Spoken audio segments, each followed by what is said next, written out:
Bom, internautas, sem dúvida alguma, o momento, o assunto é a questão envolvendo Flamengo e Fluminense, Figueirense e Palmeiras, ou seja, fora das quatro linhas.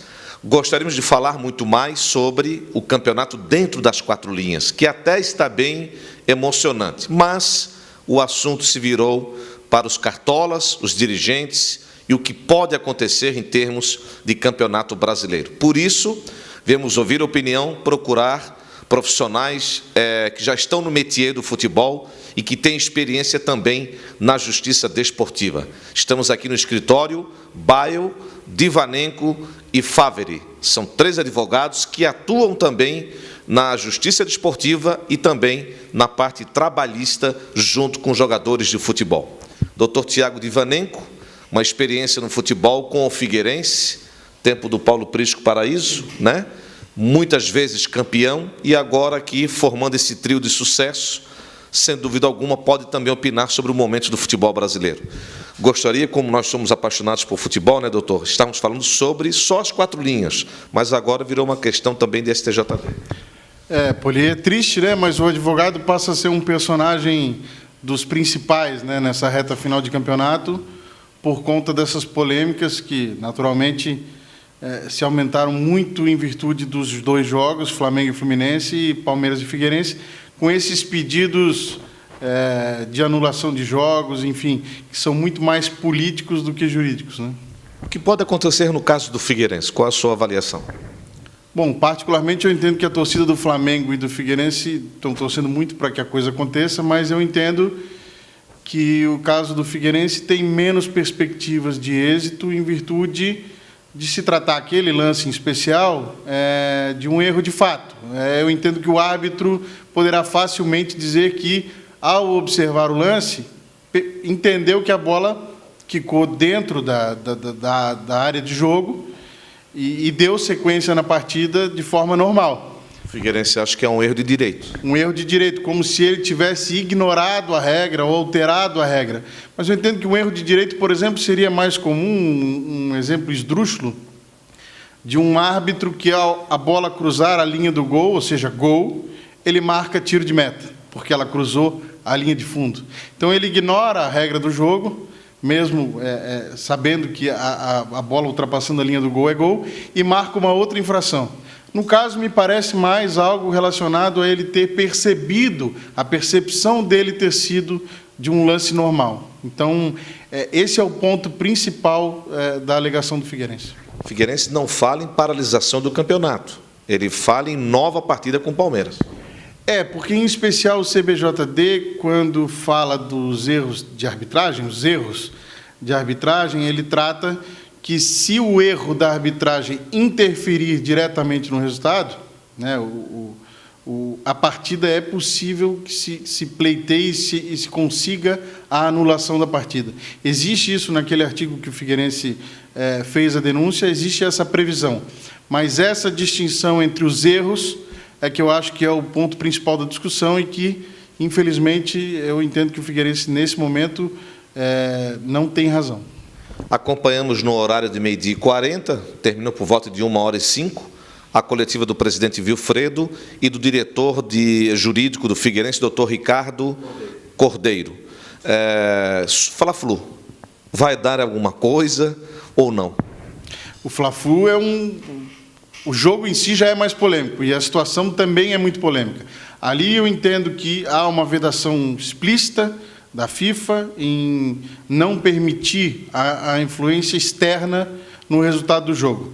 E o que todos indicam ter acontecido é que o árbitro, ao receber a informação da ilegalidade do gol, voltou atrás na sua decisão e acabou decidindo o correto, né? Mas eu entendo, assim como no caso do Figueirense, que é um caso que depende muito da prova, né? Não há uma prova clara, inequívoca, de que o árbitro foi informado do resultado e, por isso, acabou fazendo a alteração do seu entendimento sobre o lance. Então, assim, acho que é um caso que vai se arrastar, que não vai ter uma solução que todos esperam, e que vai apenas antecipar a discussão no futebol brasileiro e antecipar até mundialmente, talvez, sobre a influência do recurso eletrônico no futebol. Mas eu entendo, igualmente, como falei no caso do Figueirense, que eu acho que o campeonato não vai ser alterado em virtude desses acontecimentos. Lembrando que na Holanda já estão em testes com o árbitro de vídeo, só que para o Brasil um custo aproximado de 17 milhões de reais para a implantação de toda a estrutura do árbitro de vídeo. Doutor Divanenko, o senhor acredita que o campeonato para com esse problema do Fla-Flu ou não para, não tem jeito? Eu acho que o campeonato não vai parar. Essa medida de suspensão dos pontos da partida é uma medida padrão, né? Mas eu entendo que, ao final da discussão, o resultado de campo deve ser mantido, vai ser mantido, né? E o campeonato segue normalmente com essa disputa. E aí, falando de campo um pouco, essa disputa bonita de ver entre Flamengo e Palmeiras que tem se desenvolvido ao longo das últimas rodadas. Eu corroboro bastante com o que o doutor Tiago colocou há pouco, sobretudo nessa questão de que não vai haver paralisação do campeonato e que os resultados vão ser mantidos. Eu só gostaria de acrescentar uma situação pontual em relação ao jogo do Flamengo, que para que o Fluminense conseguisse provar que houve esse erro e que houvesse anulação, ele precisaria que alguém assumisse que houve uma ajuda alheia, uma ajuda de terceiro, uma ajuda da televisão. E, com certeza, o árbitro, o bandeirinha, agora, tecnicamente, a gente chama de auxiliar, ou o delegado, não vão falar isso. Mesmo que o trio de arbitragem esteja trabalhando na Índia agora, e, pelo que me parece, ele só deve retornar no começo de dezembro, que é um absurdo, né, Polidoro? Nós estamos chegando na fase final do campeonato, nós temos um árbitro que foi 2 Copas do Mundo, foi a 2 Olimpíadas, e nessa fase a CBF libera o árbitro para apitar na Índia um campeonato que é praticamente amador. Mas voltando à situação, o árbitro em nenhum momento ele vai pegar e vai vir na tribuna, no julgamento, quando ele for escutado, dizer que não houve uma interpretação, houve uma interferência externa. Ele vai simplesmente dizer que ele pegou e conversou novamente com o bandeirinha, em razão da pressão, teve um momento, um instante de estabilidade emocional e validou o gol, mas voltou porque ele tinha certeza do que ia acontecer. Em relação ao caso do Figueirense, eu também corroboro com as posições, com a fala do doutor Tiago, mas penso que tem que entrar. Acho que nesse momento tem que se usar realmente a arbitragem, não é só do jogo do Figueirense, ela realmente está muito precária, está prejudicando muitos os clubes. A gente não vai chegar aqui se está prejudicando mais A ou mais B, mas a gente precisa ter uma reforma nessa situação, não só em relação à profissionalização, que eu acho que não vai resolver, porque vai ter sempre alguém que vai estar comandando, e esse comando talvez seja falho, como é hoje, mas a gente tem que pensar uma nova forma, uma nova sistemática de trabalhar a arbitragem com os clubes de futebol e para com as partidas. Na minha opinião, as decisões tomadas em campo, na minha humilde opinião, vão ser mantidas, porque há uma percepção, até isso a imprensa tem noticiado também, de que o próprio público e a própria imprensa está farta de modificações em tapetão. Nós vimos campeonatos em momentos anteriores aí que houve modificações finais. Eu lembro lá no começo dos anos 2000 teve um resultado péssimo de final de campeonato, e o resultado de 2013, então isso está prejudicando demais a imagem do esporte. Eu penso que a tendência é manter essa decisão do que foi tomado em campo, vai permanecer desse jeito. E além dessa questão envolvendo praticamente o Campeonato Brasileiro, esses 3 advogados conceituados aqui em Santa Catarina estão também atuando na questão de consultoria esportiva, principalmente ao lado, prestando serviços aos jogadores de futebol profissional. Evidente que, defendendo os atletas, não estarão diretamente defendendo os clubes. Mas os clubes precisam entender que, na hora de contratar um jogador, a conta pode ficar muito salgada. A gente tem que colocar uma coisa que a legislação, hoje em dia, ela evoluiu muito e ela é específica para atleta de futebol. Diferente da CLT normal, que tem uma regra geral, há uma lei específica para atleta de futebol. Então, assim, às vezes a gente está acompanhando na televisão que o jogador entra para requerer o direito e tem contrato de mais 2, 3 anos, e todo mundo se pergunta por que o clube foi fazer um contrato com esse atleta de 2, 3 anos. Mas a gente também tem que fazer uma ponderação do outro lado, é que se ele faz de 6 meses a 1 ano, vez ou outra a gente vê um jogador se destacar e sair de graça para outro clube. Porque 6 meses antes de encerrar o contrato, ele pode assinar um contrato com qualquer agremiação. Mas, como tu me perguntaste, as duas partes têm que ter muita cautela ao assinar esse contrato. Sobretudo pelo fato de que o atleta, quando ele está colocando, ele tem uma perspectiva de que vai evoluir. E o clube também. Às vezes, essa perspectiva ela não acontece por um lado, às vezes não acontece por outro. Vou te dar um exemplo. Um jogador de base que está lá com 16, 17 anos, nós temos vários exemplos aqui em Florianópolis, em Figueirense e Avaí. Ele assina uma renovação de contratual por 5 anos, ganhando para receber o dobro do salário. Para ele é interessante. Só que no meio desse caminho de 5 anos, ele passa a performar, passa a ser convocado para a seleção brasileira de base, ou até mesmo profissional, e ele acha que está ganhando muito pouco. Ele não tem o direito à renovação, no que pese ele ter moralmente isso. E o caminho inverso também existe. Alguns jogadores que vêm jogar em clubes com altos salários e não é colocado. Obviamente que a gente tem sempre que pensar que quando está trabalhando com um atleta, está trabalhando com uma pessoa, normalmente um pai de família, em muitos casos um arrimo, então é uma situação bastante delicada que tem que ser sopesada. Questão envolvendo os clubes. O futebol brasileiro, os clubes do Brasil, são mal pagadores? O que eu vou te dizer, Polidoro? A legislação, assim como o direito e a aplicação da legislação, ela vem evoluindo nos últimos anos. Se a gente pegar e se recordar 15, 20 anos atrás, ninguém entrava com uma demanda. Vez ou outra, se conseguia penhorar uma bilheteria do estádio, e lá ficava o oficial de justiça na catraca. A legislação evoluiu, o direito do trabalho, e isso faz com que os clubes tenham ou procurem cada vez mais cumprir com as suas obrigações. Às vezes, por questões que estão inerentes ao esporte, faz um ano que não é muito bom, tem uma queda de receita, ela não consegue cumprir. Mas, em muitos casos, e a gente não precisa procurar muito, a gente tem casos de atraso de salários, porque é uma má administração e, às vezes, até desvio de recurso para outras partes. Para a gente não usar um exemplo muito longe, a gente está vendo o São Paulo que aconteceu, que era um exemplo de um clube de futebol, e vez ou outra a gente está lendo na mídia, fica sabendo, temos até clientes lá, que está com direito de imagem, atrasa salários, nesse sentido. Então, assim, eles não são mal pagadores na essência, mas acaba acontecendo bastante. O que a gente tem visto ultimamente é que, às vezes, o clube, para se forçar uma rescisão, forçar um acordo para fazer uma rescisão amigável ou para evitar o pagamento de certos direitos, ele coloca o atleta para treinar em separado, num outro turno. O argumento do clube é o seguinte: olha, ele está lá, ele continua treinando, ele está tendo a sua saúde mantida e não há um prejuízo para ele. Qual é o entendimento do atleta? Na verdade, esse treinamento ele ocorre num outro turno, ele ocorre sem o preparador físico principal. Por exemplo, pense num time de Série A. O treinamento de um atleta de time de Série A, ele é de altíssima performance. Então, se esse treinamento não for o equivalente aos demais jogadores, isso não prejudica só o atleta naquele ano. Prejudica, inclusive, ele ter uma renovação para o ano seguinte. Prejudica a carreira dele de sobremaneira.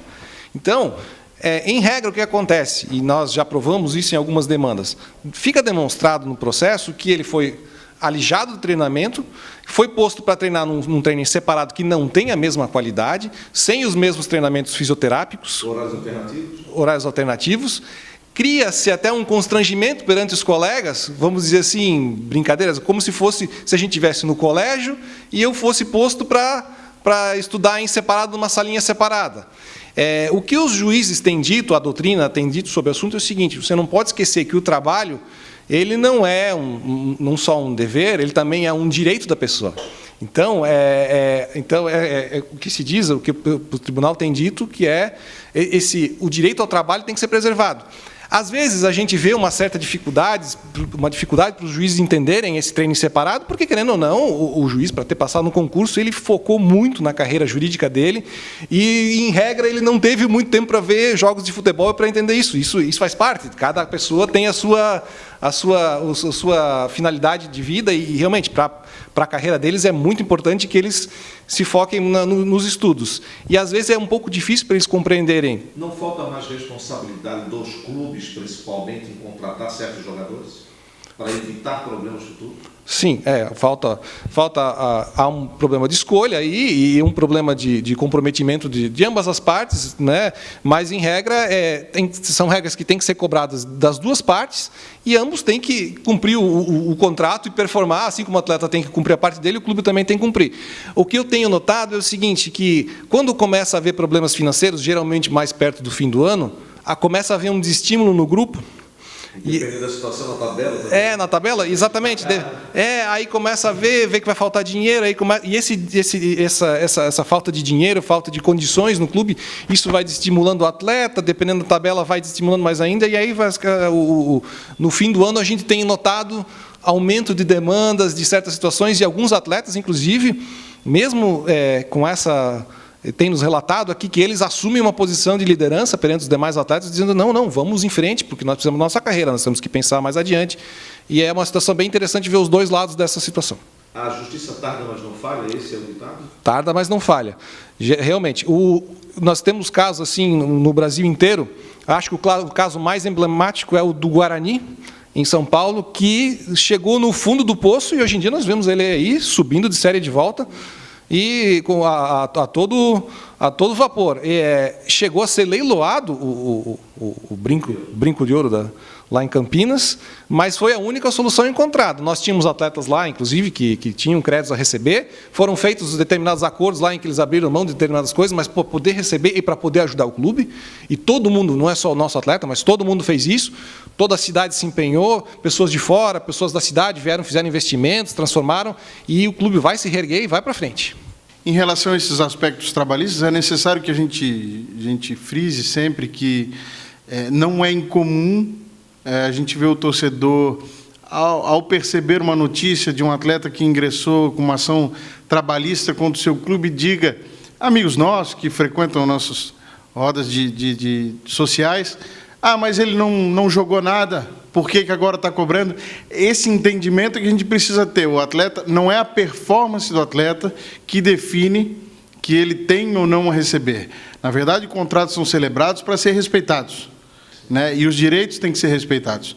Então, é natural que um atleta que trabalhou, por mais que não tenha performado, mas que tenha se dedicado, fique 3, 4 meses sem receber, vá buscar os seus direitos, e o torcedor tem que ter esse entendimento, porque esse fenômeno de uma demissão, de falta de pagamento, principalmente no momento do país, pode acontecer com ele mesmo, no seu trabalho, no banco, na loja, enfim.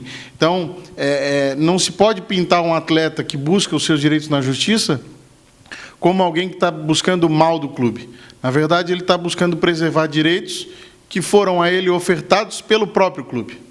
E o nosso trabalho aqui é garantir que ele receba tudo que ele tem direito, sem explorar o clube, sem pedir mais do que se deve, porque a gente pretende, como apaixonado por futebol, que os clubes se mantenham equilibrados financeiramente, para que o resultado do campo de jogo seja sempre melhor, mas também preservar o direito dos nossos clientes. Quem é bom pagador e quais os jogadores que estão com vocês aí? Pode citar alguns. A gente tem, Poli, aqui pelo nosso escritório, alguns clientes que estão jogando pelo Brasil já passaram por aqui, com uma relação excepcional, caso do Maicon, do Grêmio, Cortez, do Botafogo. Claro, a gente não pode dar detalhes sobre o processo, porque alguns ainda estão em curso, mas são atletas que têm confiança no trabalho, ou tiveram confiança no trabalho, e com bons resultados. Em relação aos clubes bons pagadores, a gente tem alguns espalhados aí pelo Brasil. A gente teve surpresas positivas com o Vasco da Gama, com o Bahia, no sentido de cumprir o que foi determinado através de acordos, de decisões judiciais. E isso, realmente, diante do quadro que se pintava financeiro dessas agremiações, tem sido surpresas bastante positivas do nosso dia a dia aqui nessa luta pelo direito dos atletas. O escritório Baio, Divanenko e Favre surgiu em meados do ano de 2012, 2011, com a ideia de prestar um serviço de fato diferenciado em relação aos atletas de futebol. Muito por conta do histórico de cada um de nós dentro do esporte, dentro do futebol, e pelos contatos que foram se ampliando ao longo desses anos. E hoje a gente presta um serviço espalhado por todo o Brasil, são mais de 12 estados, são quase 70 atletas que são atendidos pelo escritório, e faz um serviço mais amplo, desde a celebração do contrato do atleta, seja o primeiro contrato profissional, seja uma mudança de clube, seja um contrato de empréstimo, até o atendimento nos casos mais emergenciais de rescisão de contrato de trabalho por falta de pagamento, fundo de garantia e todos, o treinamento em separado, que é uma coisa que os clubes jamais vão deixar de praticar, mesmo sabendo que causa problema no futuro. Então, assim, o escritório surgiu numa lacuna que a gente entendia que existia, principalmente no Estado, e hoje já conseguiu ocupar um espaço nível nacional, que ainda pretende aumentar, mas que tem nos deixado bastante satisfeitos, e eu tenho certeza que os nossos clientes também, porque é resultado de muito trabalho e com algumas conquistas bem interessantes.